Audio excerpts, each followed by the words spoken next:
Good afternoon and good morning to everyone that has joined us today. So I can't believe it's already a month since the last time. They go around so quick. Nice to see you, Rick. How are you doing? Oh, it's a pleasure. Thank you so much. It's the middle of the week, so hump week, so we're getting there. We're getting there. Actually, yeah, we're a bit further forward than you, aren't we? So tomorrow, Thursday, it always feels like the weekend's coming. So we've got a really interesting topic that we're going to be discussing today. It's elevate onboarding, offboarding efficiencies with a centralized global payroll solution. So before we start, Rick, do you want to just introduce yourself to people that may be new to our LinkedIn Live sessions? Absolutely. So Rick Hamill, founder and CEO of Helios. I'm also the founder and chairman of an organization called Atlas. I am all HR payroll. I've been in HR and payroll for, I'm going to date myself here, a little over 17 years. I initially started off in government services, supporting government contracts in Saudi Arabia, Singapore, and Japan. And just really expanded from there. My background is really focusing on simplification and automation as much as possible through technology. And so the organizations that I've founded in the past and the ones that's getting ready to launch, which is Helios, is very much focused on streamlining and elevating both the employee experience and the end user experience, like the client, and how to make sure that they understand how to actually manage their global workforce through technology and make sure they're creating a really good experience for their overall employees. Thanks, Rick. So we do like our sessions to be interactive. I'm hoping our software is working well today. So I'm just looking, if you're wondering what I'm doing now, I'm just checking on our phone just to make sure everything's up and running. If you do have any questions, please add them in the comment section. And Rick is fantastic because he really does answer the questions for us. He doesn't do it offline. He answers them live. So it'd also be really great to hear where some of you are from today as well, because I know we do have a global audience, and then the geeky side of me loves to know where everyone is from. And don't be shy. So, ask questions. So let's start today's session. Why is this topic so important, Rick? Well, I think that as you think about your global workforce, the world has changed. And I hate always bringing up COVID, but the world really changed since COVID. Organizations are hiring employees in different countries. There's different types of employment, so flexibility in if it's using your own entities and setting up your own employment, using an employer of record, or even using contractors for temporary work. There's a different experience than there was pre-COVID, and a lot of organizations are open to that flexibility. But with flexibility comes consequence as well. And what that means is you can't always do the same kind of onboarding experience that you have in one country and another. And so as you kind of think through how to elevate that and really enjoy that employee experience, you've got to think about it almost from a global perspective. Global meaning global, but local. And making sure that you're bringing in an approach that makes sense for your business, but also make sure that you're elevating the overall experience for the employee. When we talk about payroll, the rule of thumb is if you mess up two payrolls with an employee starts looking for another job. So it's really important to really have that solid foundation and how to really embrace a really streamlined employee experience, an amazing employee experience, but also making sure that it feels natural and normal to those employees in given countries, something that they're normally used to, which builds confidence with employers. I was actually discussing that stat that if you process the payrolls incorrectly twice, people generally will start looking for another position. And the person I was discussing it with said, actually, that's happened to my son. He's been paid incorrectly twice. And I was like, oh my God, we need to get him online and discuss that. So, you hear so many stats, but actually, I think it's a pretty solid stat. So what are the key challenges that organizations face with the onboard and offboarding, particularly in the context of managing a global payroll? I think the first one's compliance. It's payroll is not just collecting documentation and actually submitting it and seeing if it's going to work. There are certain things that create complexity with the onboarding experience for the employee. What documentation they have to provide, proof of residency. So I'll give an example for the EU. A lot of employers they go online, they Google and says, I can hire anyone in the EU anywhere, and I'll be in compliance because I can pay them in any country because EU citizens can work in any EU country. Well, that's true, but it's not true. For example, if an employee is living in Spain and you're paying them out of Ireland, technically, can that employee in Spain work in Ireland? Yes. But there's benefits that the employee is entitled to in Spain that you have to make sure that they're enrolled into. And so a lot of employers may enroll them in Spain, in Dublin or in Ireland, pay them in Ireland, and then realize that when an employee goes on maternity leave or paternity leave, or if they need Baja, which is a benefit that employees get in Spain, that they are not all able to get those benefits because they actually have no proof of residency, or it's not proof of residency, but proof of payments or payroll in Spain. So looking at things and saying, oh, I can just simplify this and pay everyone out of one country, that's one thing. But really looking at the complexities of the rules of what happens when what benefits are employees entitled to, what type of payments are they owed, what does service look like in a particular country. Those are things that create a little bit more complexity in actual processing payroll in different countries. Another thing I would also say is just the overall experience for the employee. We find that a lot of employers, especially English-speaking employers, want everything done in English, but there are certain countries that require local language. And so understanding translations is really important, but making sure that the employees both get local language and English language documentation is going to be important because at the end of the day, the local language actually is what prevails in the court of law. And so what people sometimes don't understand is what that complexity means for payroll. You may say one thing in English and translate it into another language. We have to make sure we comply with the local language as a benefit to that employee from a payroll perspective. And are there any other common challenges that new hires will face when navigating the payroll setup process? And are there ways that organisations can streamline their experiences? Yeah, I think just setting up a payroll in a particular country, it all really depends on what avenue you go with. An employer of record can support that, and especially if they're a direct employer of record. But setting up your own bank accounts, I think, is a big part as well, right? Setting up, making sure that you can process payments to employees, and whatever avenue that you're using to process those payments, making sure that the local country actually recognizes that as a salary type payment. Another thing that's going to be really important is how you kind of break down benefits to employees. So what does a pay card or a discount program look like? What do benefits look like, and are they taxable or not taxable to employees? Employers can work with a really good partner. One thing that we try to do here at Helios is we're very much focused on streamlining and automating this process. So giving you what we call a box of scenarios, which allows you to stay compliant, but also creates customization for your organization that meets the requirements that you want from an employer standpoint, but not to overwhelm you with different rules and regulations in different, in this particular country. So making sure you have the right partner to help you navigate that's going to be really important. When you think about a global partner, sometimes they don't have the local knowledge. So making sure they understand truly the local rules and regulations, and truly being what we call it, again, a global process, but on a local basis for you. Because when we've run surveys in the past, compliance is the key thing that keeps people awake at night.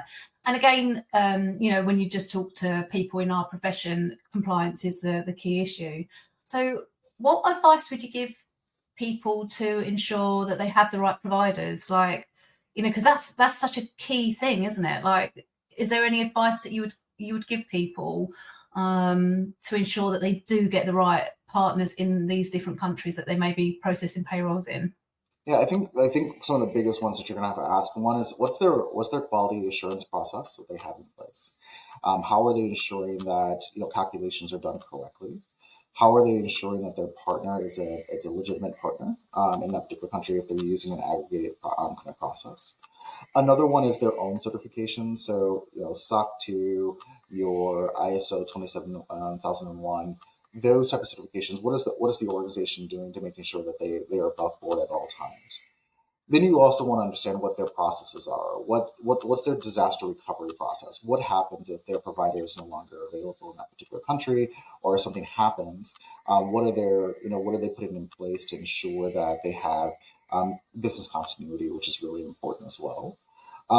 What other scenarios where they've had? I always say when you ask for references, don't ask for references that are going to be peachy keen. Give me a reference that they had a problem and you resolved. Payroll is very complicated, and so if any provider tells you that it's always been peachy keen, it's always 100%, and their references say the same, then they're not the right reference for you. You need to understand how an organization actually can navigate the complexities if something goes wrong with payroll, and what what benefits they have for you to ensure, or what processes they have in place to ensure that they have the best practices to make sure that you're taken care of if something else to arise.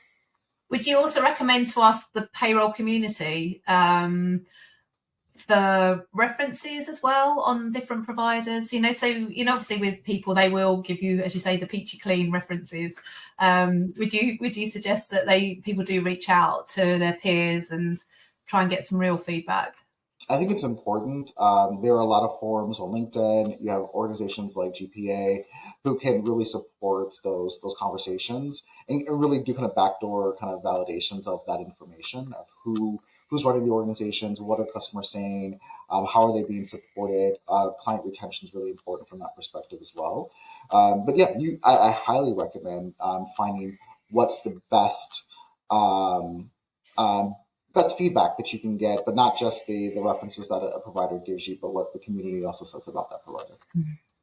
In what ways can delays or errors in the payroll setup for new hires impact employee morale and productivity? I know we've mentioned if you get paid twice incorrectly, you're more likely to look for another job. But are there any strategies that can be employed to mitigate these risks? Well, I think there's one thing that I always say is that whatever provider that you were that you said to partner with is an extension of your organization, and so it's important that they understand how to do business in that particular country. Employees are used to the standard onboarding. Think about your own country and where you're at. When you go through a standard onboarding with an employer in your country, you're used to these 5 steps, 5, 10 steps, right? So if for any reason you are now using a provider who doesn't go through those normal steps that other providers work, or ask for the right information like a copy of an ID or a NIA or a particular pension ID number, employees will know something's not right off the bat. So you're going to start losing confidence right away if that provider doesn't really understand what's actually needed in that particular country. And so making sure that you have the right providers, making sure you have the right kind of processes in place, and making sure that the employees have confidence in that provider as well. And how you can do that is by doing a slower onboard, meaning testing providers in multiple countries before you actually move your entire book of business over. So if it's a smaller employee headcount or if it's a new employee headcount in a particular country, you can test them to see kind of their knowledge base and how they actually can support you. And if that goes well, you can expand that as well. You can go as fast or as slow as you want, but I think it's really important that when you think about your overall employee experience, making sure that provider really can truly support you, but really give a really good employee experience on how they're going to onboard them and actually pay them correctly. So we just it's not working. There you go. We just had a thank you for the recommendation from Sarah. So I know Sarah, you're on these a few times. So great to see you again.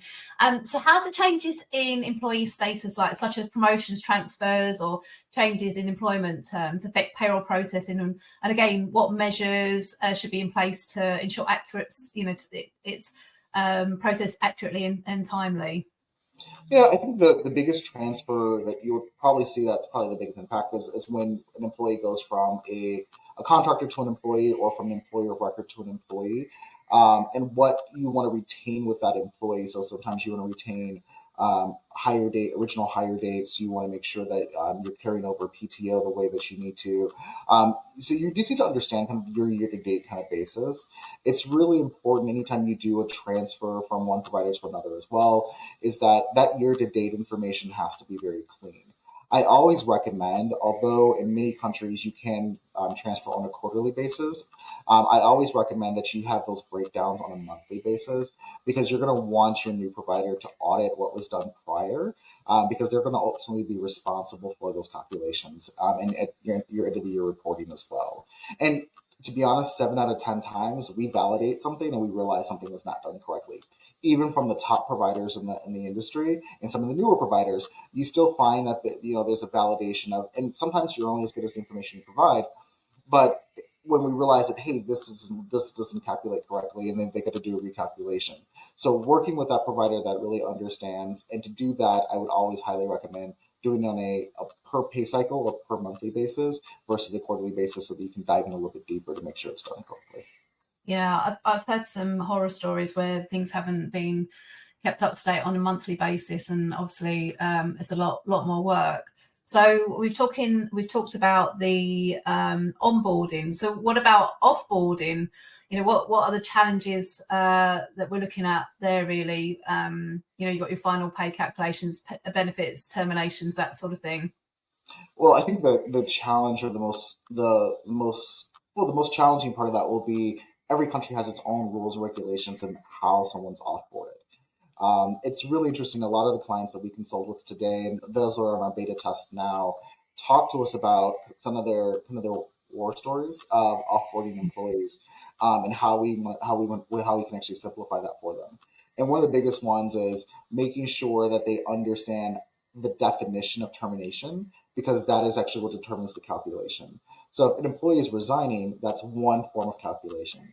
If an employee is being terminated for cause, that is another form of calculation. If an employee is being laid off, or it's being redundant, then that's a different form of calculation. And it's really important that you communicate that. So when you look at technology, and I'll give an example of what we're doing here at Helios, we have classifications in our offboarding so that we know how we're going to actually do the calculations, because it's not as simple as just paying out PTO, for example. It is really much about what the rules and regulations are. And many countries also have CBAs, collective bargaining agreements, that predefine what those calculations are based on how that employee is being terminated. And so we've put those things in a process where a client, all they have to do is select the type of termination. Now, the client's given us this information, so we're basing it off of that. But the client's selecting that information, our system does the calculations on their behalf, and it's calculated based on the true definition of termination versus assuming, oh, we're just going to pay out whatever they're owed and call it a day, because in some cases they're very different based on collective bargaining agreements or the rules and regulations of a particular country. I'm putting you on the spot now, so Rick, tell me if you haven't. Have you come across any sort of, like you're saying about the war stories, have you come across any examples where you're just like, wow, I can't, it's not because people have done it on purpose, but a situation where you think, wow, that's awkward or not compliant. Have you come across any stories like that at all? Yeah, I think the thing is, and I don't want to say that I don't think any, and I'm hoping any provider does not do anything non-compliantly on purpose. All right, I'm assuming and I'm hoping that doesn't happen, but I will say that it's all interpretative. It's all about interpretation, and I think when you look at how you offboard, and a provider is only based on the information that's actually provided to them. So if they're understanding that you're just an employee's resigned, or they're understanding that this is just a termination of employment, they're going to actually do the calculations based on that. The issue end up happening though is if you don't have any documentation supporting that, an employee can dispute that. So one thing that I always recommend with terminations is having what they call a mutual termination agreement in place, which basically outlines this is what you're being terminated for, or why you're resigning, et cetera, and that this is what's owed to you, and just sign off on that. And it's above and beyond what's required from a statutory perspective, but it gives you the right documentation for any disputes for payroll, and it can work in many countries. It says, look, we're agreeing to this is how we're ending your employment. This is how much it's owed. This is the calculation formula that we used. You're agreeing to it. We're agreeing to it, and we're processing it accordingly. It's probably the cleanest way to do it. I'm not going to say that it's 100% bulletproof. There's no such thing as that, but it does allow you to provide to your local providers, like a Helios, that information. We can take a look at that. We can ensure that calculation is done correctly. We can sign off on that. And can you rest assured that there will be nothing that comes off of that from the employee, because we've all agreed, all parties have agreed that this is what's owed to the employee. And as long as their pay slip matches that number, then they're perfectly fine with that. And I would highly recommend that additional step, And we've seen when I've done that at other organizations, it's worked very well when it came to the final pay for employees or offboarding. Sometimes it's worth, I suppose, going above and beyond just for peace of mind, especially if there's something where you have to look back on history-wise, that everything is documented. So one of the key things that we talk about a lot now is data security and privacy concerns. So what sort of impact does that have on the offboarding process, particularly regarding handling sensitive payroll information for departing employees, and what safeguards should be implemented to protect employee data? Yeah, there's a couple things, right? We've all heard the term GDPR, and sometimes people get nervous when they hear that. But it's actually it's a positive thing, and I know it can be sometimes a challenge for some employers. But I think through the process, you need to understand what you are legally able to maintain or what you're required to maintain as an employer for employee data. And you have to keep records for payroll, right? You have to understand those are payments that went out, those are tax payments that went out. You're entitled to keep that information from that perspective. But you do also need to understand if an employee chooses to ask to be forgotten, you need to understand that you have the process and procedures in place to eliminate the information that you're not required to retain from a legal perspective. And there are some technologies out there that allow you to do that. For Helios, that was one of our most important features in our platform that a client can, if an employee requests to be forgotten, it's a click of a button and the data actually is gone within our platform, and it keeps them fully compliant from that perspective, and it sends the notifications to the employee accordingly based on the rules and regulations.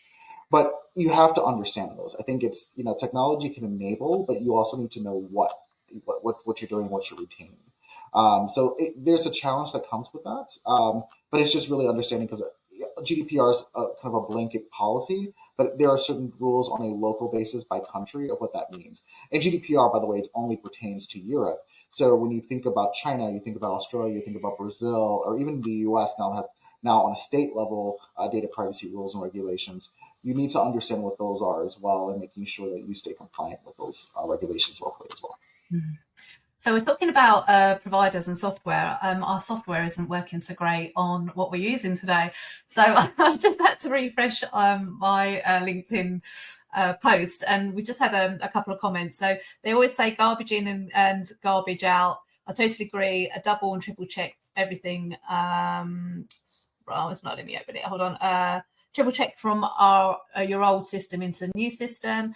And then Gretchen's also said, love the idea of termination agreements so that everyone understands the final pay.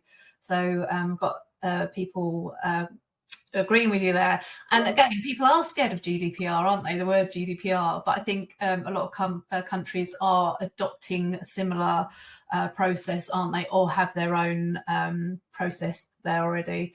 So have you got any examples of or case studies of organizations that have successfully implemented a centralized global payroll solutions to streamline their onboarding and offboarding process? Is there anything that you say, wow, that was a good? Well, I can't say that. Part of the reason part of the reason why I created Helios was actually doing that, right? How do you streamline that? I felt like there was a gap in the market behind that. I think it's really important where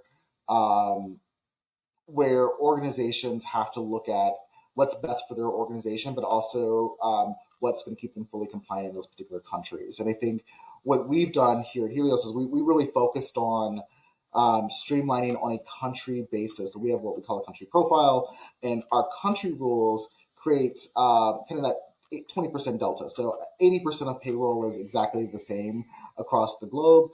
It's the 20% delta that you need to make sure that you're building for and making sure that it's clean. And so that's what we've done. I keep using the term global.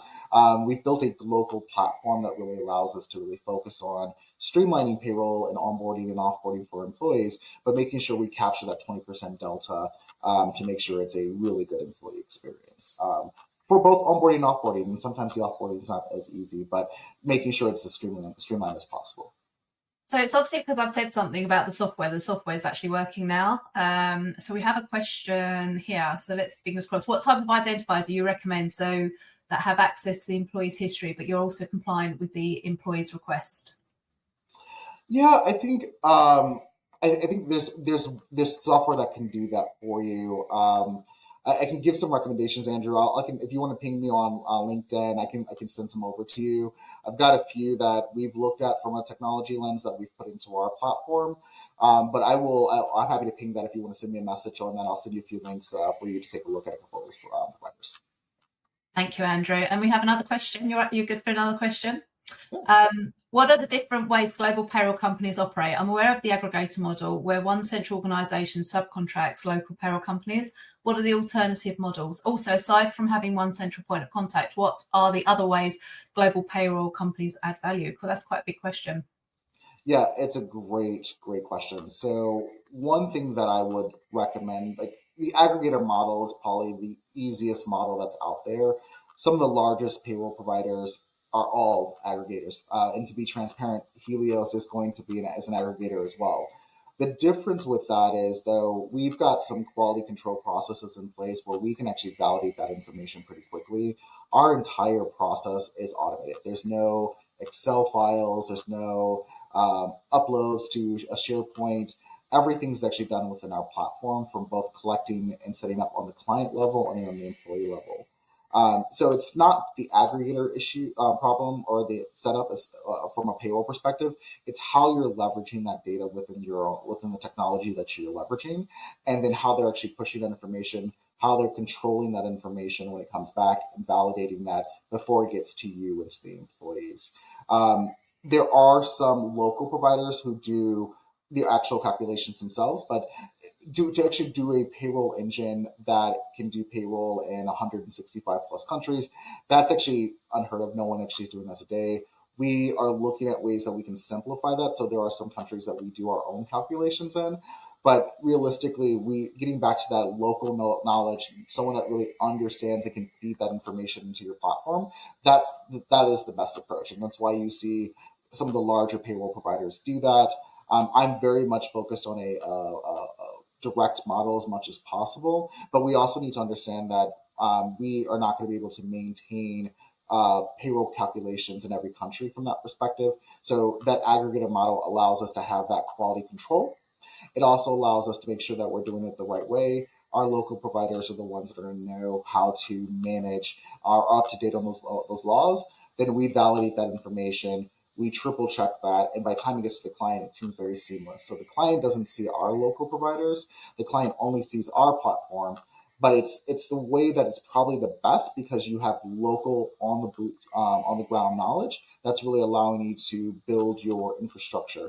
And then AI, which we have within our platform as well, allows us to continue to learn from that to ensure that we're building on better experiences for both our clients and the employees within the payroll engine part of our platform. Yeah, I mean, over the last, I don't know, maybe it's 15 years, I've spoken to payroll system solutions, and the dream is always to go global, like to have one solution over 100 odd countries. And, it's all good intentions. They, start out, don't get some money now, but, in the old days, they start out and it's just too complicated. It's just, for them to have one payroll solution for over 100 and whatever countries. So you're right there. A lot of companies do go down the aggregated model. And by the way, Melanie, some also do look at how they look at acquisitions. So there are companies who bought organizations to help with that as well. The issue though is when you do an M&A kind of target, you have to figure out how to then take their platform and your platform and actually put it together. And that takes time and takes years, and that doesn't really give a really good client experience.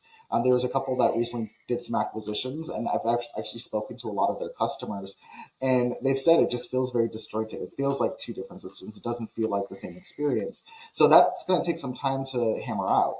And then technology changes. The second you publish something, the second you build something, it's already old, right? So that evolving component of it's always a challenge. I'm not saying it's the wrong direction to go, but as you look at the aggregator model, it's the one that's always up to date, and it's built through APIs that allow you to really give the client that overall experience and truly make sure that you're fully compliant because you truly understand that that you have a partner who understands that local provider, that local requirements. Now, adding that, I'm gonna just add one more thing to that, Melanie. If you look at kind of the experience, I talked about earlier, making sure they have a quality control process to hold their local providers accountable.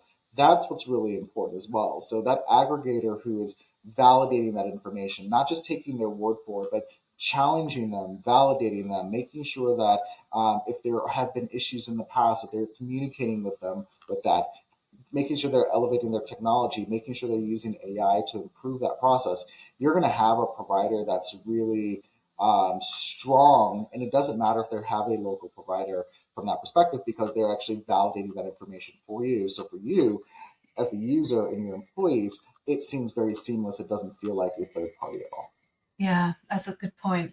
So we have another question. We always come back to the employer record. How do you evaluate what makes a good EOR company?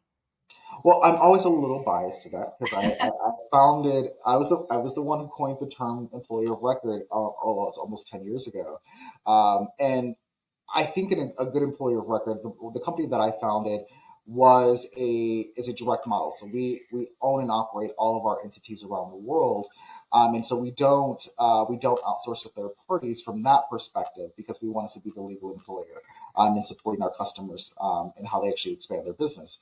So a good employer of record has exactly what I just mentioned as well. How do they make sure they understand the rules and regulations? How do they make sure they have the breadth of knowledge of those particular countries? Do they have boots on the ground? Do they have language capability? How are they supporting employees? How are they supporting the customer? That is how I would evaluate a good employer of record. But one is like, can that employer of record take you to the next level? You're going to inevitably graduate. Part of the reason why I founded Helios after I founded a company named Atlas was because I saw that customers were going to graduate. You're going to use an employer of record for a finite moment, right? You're going to say it's going to be for a couple employees in a given country, but when you get to about 20 to 25 employees, you're going to start thinking about, do I need to set up my own entities? And you're going to want someone that's going to be able to take you from that piece and help you elevate to, if it's establishing your own entities, and giving you that flexibility to actually transition employees on without changing softwares, users, platforms. You want someone that can help aggregate that and so or transition that for you. So what Helios does is we do that. So we provide the contractor pay, the employer of record, and the global payroll piece of it. So no matter where you are in your expansion journey, we're able to really help elevate you and transition you, or what we like to call graduate you into the next step of that journey through that. But you want a provider that can grow with you. That's the kind of the thing that I want to get out is an employer of record. You want someone that's going to be able to support you, that's going to be able to say, hey, it's time for you to graduate. And then your next country will still be EOR. But wherever you're doing or however you manage your global workforce, you want someone that can really support that overall initiative for you. A true partner, shall we say? That is true.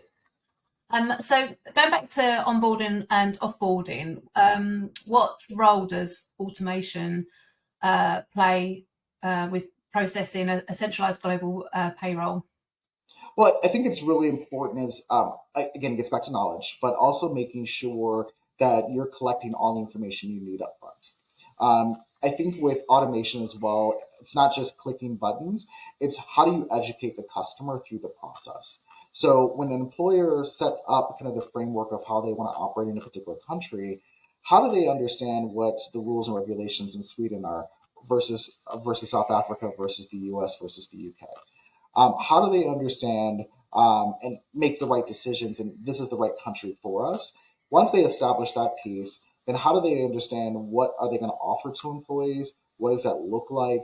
You can build that into your entire workflow. If you're not working with a platform that has a workflow process that's automated, it doesn't really give you a really good experience because you're not learning of what you need to do in that particular country as you're building out that foundational piece. So automation can allow you to really streamline that, quality control yourselves, and actually make sure you understand what you're building. And then when the employee actually gets to their part of the onboarding experience, because you've built that part of it, you can actually help educate the employee on what they're doing in that particular country and what you're offering as an employer there as well. Thanks, Rick. So what role does employee self-service functionality play in Ugh, let me start again. What role does employee self-service functionality play in enhancing onboarding and offboarding experiences with a centralized global payroll solution? Why did I find that so hard to ask? It's a tongue twister. It's a tongue twister. So I think the employee experience is really important, and the automation piece of that. And I'll say why self service is important. One is that when you are collecting data, if it's through emails, if it's through conversation, it's you can sometimes interpret things a certain way that's not correct. So making sure employees really understand that it's you're asking them to provide this information because you want it to be right the first time is going to be very important. Employees having the autonomy to provide information, sometimes it sounds daunting, but it actually is really good because then you don't have to worry about was that an I or an L, or is this a zero or an O? You have to really rely that they can give you the right information. And 9 out of 10 times, it's going to be the right information if you've got the right framework that you're collecting that data, those data points. Making sure employees provide that information also creates accountability as well. So if there's a mistake for any reason, if the employee provided the wrong information, then the autonomy goes back to the employee and say, hey, you provided this information. We will correct it for you, but you provided this to us. So it eliminates the experience. We talked about an employee feeling like their payroll has been messed up. But if the employee realizes, oh, I gave you the wrong information, it eliminates that error because it's no longer on the employer. It's actually the basic information they provided. So it gives a lot more freedom for employers to navigate, but also to get the right information up front. It also allows the employee to understand benefits or understand what you're actually offering. I think when you look at our workflow that we've built in Helios, it's truly education. For example, validation of compensation, making sure that the right job title and descriptions are there so they can sign off on that, making sure they're validating their email addresses. So even information that you put into the platform from an employer perspective, the employee is validating that information. So there's no issue by the time it actually gets to us to actually process payroll. So that self-service really gives the employee autonomy. Also, when you're talking about benefits, I think that we have benefit administration within our platform as well. Employees are able to really understand the offerings, the cost. There's no questioning on what's coming out of my paycheck. It's just a lot more visibility to employees, and that's what employees want. They want information to make sound decisions, to make sure that this is the right decision for them and their families. And so, having that self-service and having that autonomy really creates a really good experience for the employees up front because they have the information they need to make the right decision. And it must be like an expectation and also an insight into the company that you're joining. So I would say the generation, I'll sound really old, but generations that are younger than me would be expecting that as a normal service, wouldn't it?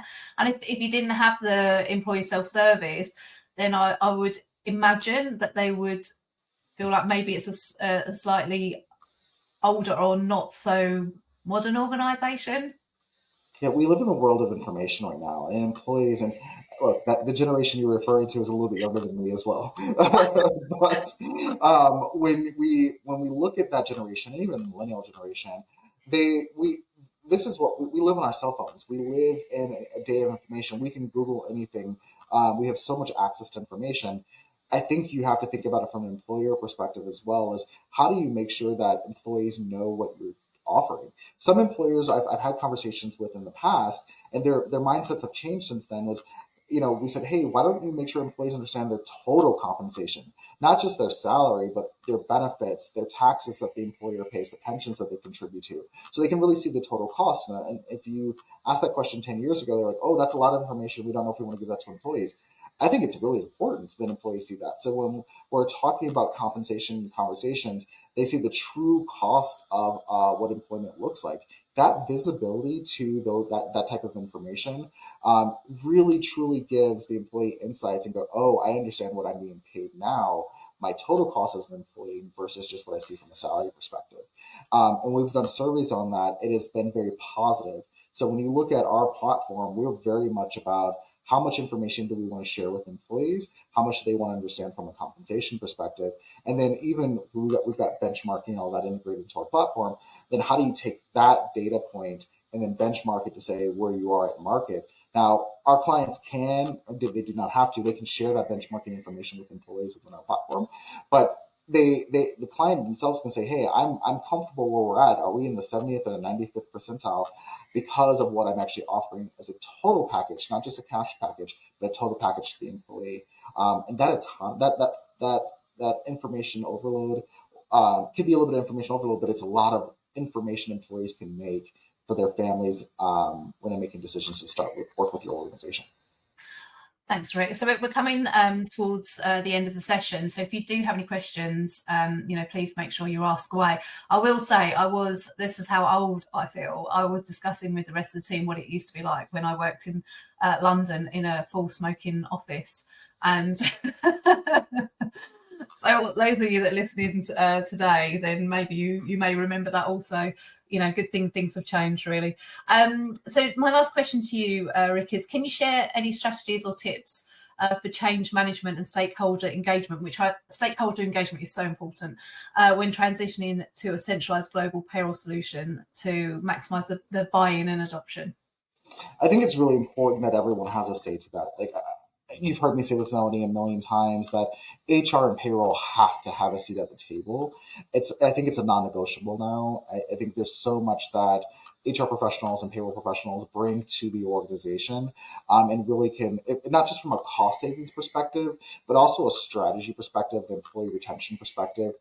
Again, getting back to the COVID times, we saw, employees resigning, like we call it the Great Resignation, if you remember that term. But HR has been able to really be more strategic in those conversations. Payroll has been more strategic in how we can support. So when you're looking at technology, if it's a Helios or any other platform, it's really important that they are sitting at the table and they're working with other individuals and asking, what are you looking for? What data points are you looking for? What can we provide? And how can we make sure this technology gives you that information to help make decisions? And then also, not just from an executive level, but also HR and payroll professionals should be surveying the business.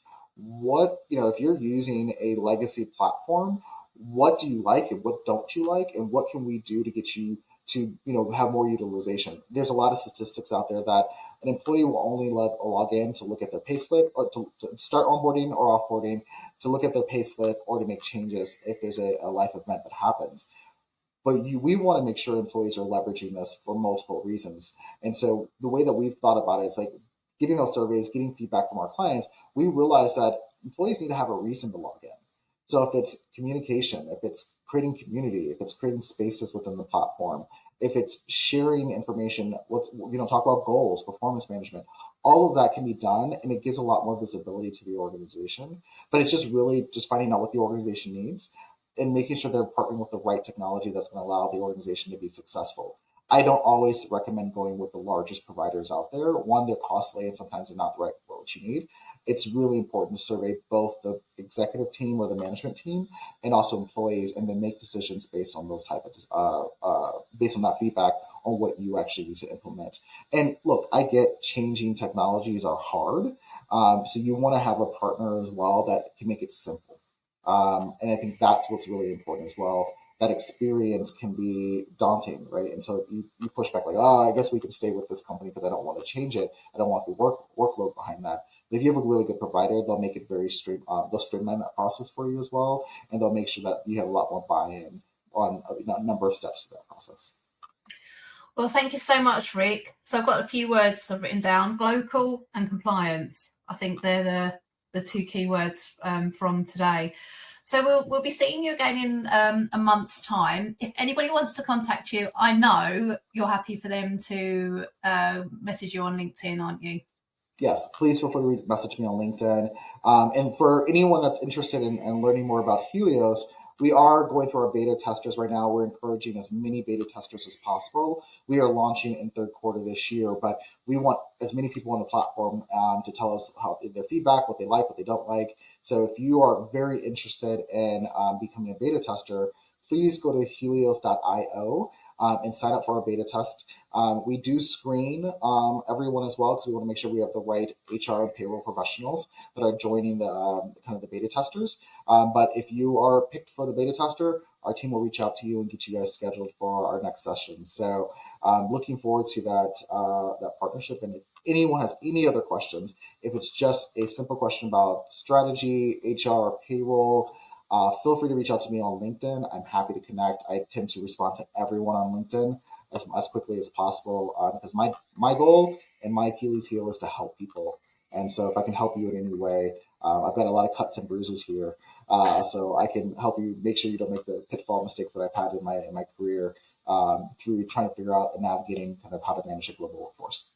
It's always best to learn from other people and the I won't say mistakes, life lessons that you've gone through, you know, and they're never mistakes, are they really? There's lessons you learn. As long as you don't make them 2 or 3 times, that's what I say. Well, thanks everyone. As I said, get in contact with us. If you're watching this on catch up or if you've missed the first part of this LinkedIn Live, you can go back onto this link. So this recorded session does stay on this link. So, you know, feel free to go back onto it. You can comment and, as I said, contact us directly. But thanks once again. I'm going to shut up now and let everyone go back to work. And I'll see you again soon, Rick. Take care. Thanks, Melanie.